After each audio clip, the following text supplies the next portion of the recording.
Rakaman CCTV dedah perbuatan tidak senonoh doktor sakit puan ketika periksa kandungan. Doktor pakar sakit puan kantoi cabul ibu hamil.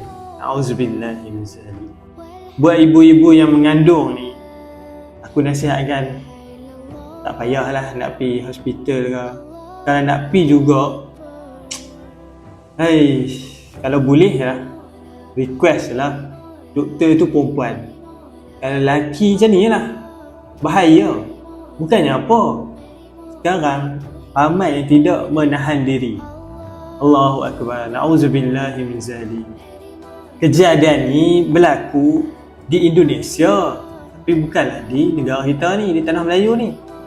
Tapi bukan sekadar negara seberang je berlaku benda ni.